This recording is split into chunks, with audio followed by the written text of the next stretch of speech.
Olá a todos, eu espero que vocês estejam ótimos. Eu estava lendo aqui a carta de Judas e eu encontrei um texto muito didático para explicar a importância de se conhecer o contexto histórico para entender qualquer versículo na Bíblia. Tá? Lá no verso 12 em diante, Judas ele vem acusando os falsos mestres e nessas denúncias ele usa várias metáforas, né? Ele chama eles de rochas submersas, pastores que apacentam a si mesmos, nuvens sem águas, né, árvores sem fruto, enfim. E no verso 13 tem um bem interessante, estrelas sem rumo. Judas chama esses falsos mestres de estrelas sem rumo, ou em outras traduções, estrela planeta. Se você não conhece o contexto histórico, você simplesmente não vai entender, porque em português, né, na nossa cultura, isso não faz o menor sentido. Não. O que é uma estrela planeta? O que é uma estrela errante? É uma estrela cadente? Né? E se é, o que é que isso significa? Por que ele usou essa referência para os falsos mestres? Então vamos entender o contexto histórico, né? Os primeiros estudiosos dos astros não eram astrólogos, não eram astrônomos, né? Eram simplesmente filósofos e matemáticos que estudavam as estrelas.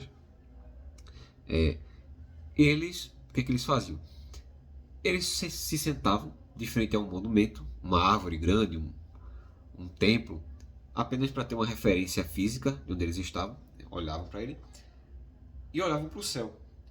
Quando eles olhavam para o céu, geralmente se usavam duas ferramentas, né?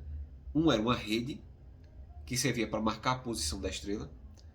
Então ele olhava para o céu através da rede e pelas grades da rede ele marcava onde estava a estrela. Ou então uma cana, tá?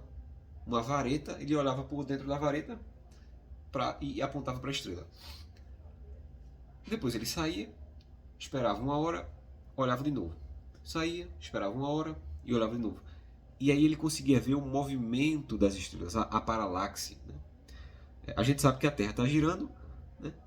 Mas da perspectiva do observador é como se o céu estivesse se movendo. Em grego, aqui é curiosidade total isso aqui, né? Em grego, estrelas errantes, né?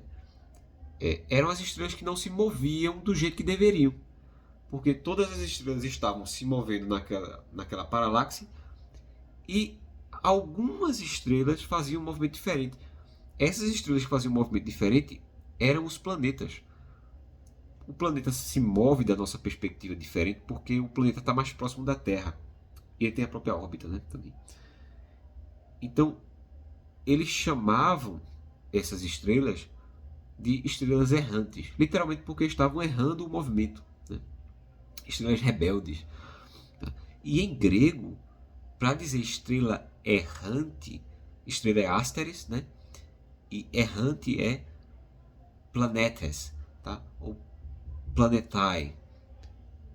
E daí os nossos planetas se chamarem planetas, né? Vem da palavra grega planetai, né? Ou planes, que significa erro, errar. Tá?